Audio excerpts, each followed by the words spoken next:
دین مصطفیٰ کی بتائی ہوئی باتوں کو مانتے ہیں اور جو طریقے اللہ کے رسول صلی اللہ علیہ وسلم نے بتلائے تھے اسی راستے پر ہم چل رہے ہیں۔ اللہ اکبر۔ تو ایسے فتنے کے زمانے میں یہ بات سمجھنے کے لیے اور عمل کرنے کے لیے، جس وقت اللہ کے پیارے حبیب صلی اللہ علیہ وسلم اس دنیا میں موجود تھے، تو اس وقت آپ کے اصحابوں کو جس بھی مسئلے کی ضرورت پڑتی تو صحابی رسول اللہ کے بارگاہ میں جا کر مسئلہ دریافت کرتے۔ اللہ کے پیارے حبیب صلی اللہ علیہ وسلم نے ان کا جواب ان کو تسلی بخش عنایت فرما دیتے۔ اب اللہ کے پیارے حبیب صلی اللہ علیہ وسلم اس دنیا سے کوچ کر گئے تو صحابہ اکرام کا دور آ گیا۔ تو صحابہ اکرام نے اپنی پوری زندگی نبی اکرم صلی اللہ علیہ وسلم کے فرمان کے مطابق گزارا، یعنی جس کام کو جیسے کرتے ہوئے اللہ کے رسول کو دیکھا تھا اسی طرح صحابی رسول نے بھی اپنی پوری زندگی خم کر دی۔ اب صحابی رسول کا زمانہ بھی ختم ہو گیا۔ اب بھائی دین اسلام کا کوئی مسئلہ اگر پیش آئے تو لوگ کس سے پوچھیں؟ تو اللہ تبارک و تعالی نے اس وقت اماموں کو منتخب فرمایا۔ جیسے آپ کو پتا ہوگا کہ 4 امام برحق ہیں،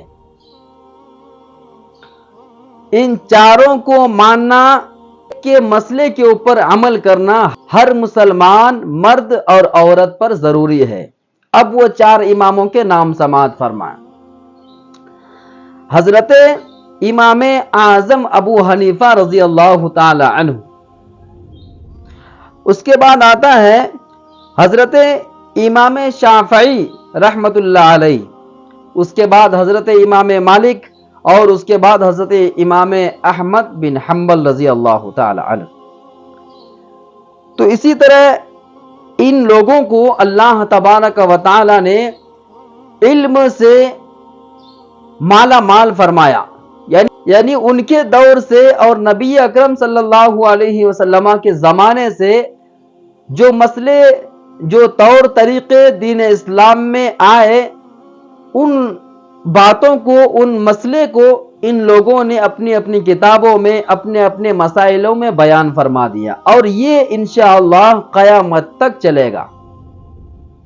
مثلا جو امام اعظم ابو حنیفہ رضی اللہ تعالی عنہ کو مانتے ہیں وہ اپنے آپ کو حنفی کہتے ہیں، اور جو حضرت امام شافعی کو مانتے ہیں وہ اپنے آپ کو شافعی کہتے ہیں۔ اسی طرح امام مالک اور امام احمد بن حنبل جو ہیں تو اپنے آپ کو مالکی کہتے ہیں، حنبلی کہتے ہیں۔ تو اس پرخطر دور میں اللہ تبارک و تعالی نے ان 4 اماموں کو منتخب فرمایا، یعنی چن لیا دین اسلام کے لیے۔ اب ان کے مسائل قیامت تک بیان ہوتے رہیں گے۔ اب ان 4 حضرات نے قرآن و احادیث مبارکہ کو اچھی طرح سوچ کے، سمجھ کر، جانچ کر تمام احکامات کو لکھ دیے، تاکہ قیامت تک لوگوں کو مسئلہ کی ضرورت اگر پڑے تو ان کتابوں سے لوگ معلوم کر لیں۔ اس برکت والے زمانے کے بڑے بڑے بزرگ عالموں نے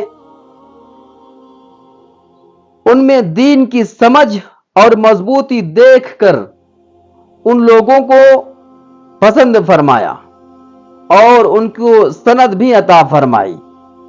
تو معزز ناظرین، کہنے کا مطلب یہ ہے کہ بڑا ہی پرخطر دور چل رہا ہے۔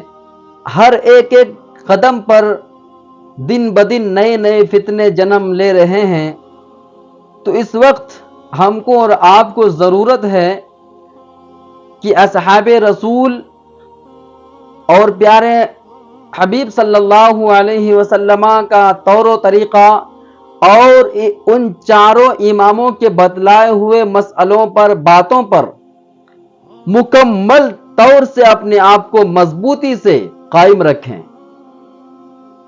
کہیں ایسا نہ ہو پیارے آقا صلی اللہ علیہ وسلم کے فرمان عالی شان جو ہے، آپ نے پہلے سنا کہ لوگ صبح کو مسلمان ہوں گے اور شام کو کافر ہو جائیں گے، اور شام کو مسلمان ہوں گے اور صبح تک کافر ہو جائیں گے۔ اللہ نہ کرے اس میں ہمارا اور آپ کا بھی شمار ہو۔ میں آپ کا چھوٹا بھائی اللہ تبارک و تعالی سے دعا کرتا ہوں، الہ العالمین ہم تمام لوگوں کو دین اسلام پر مکمل طور پر گامزن عطا فرما۔ امید کرتا ہوں یہ ویڈیو آپ لوگوں کو پسند آیا ہوگا۔ اللہ تبارک و تعالیٰ کے بارگاہ میں دعا گو ہوں، الہ العالمین مجھے حق بولنے اور آپ لوگوں کو حق سننے کی توفیق و رفیق عطا فرما۔ آمین آمین بجاہ سید المرسلین وآخر الدعوانا ان الحمدللہ رب العالمین۔ برائے مہربانی اس چینل کو اب تک اگر آپ نے سبسکرائب نہیں کیا ہے تو برائے کرم سبسکرائب کریں، ویڈیو کو لائک اور شیئر کریں۔ شکریہ، جزاک اللہ خیرہ۔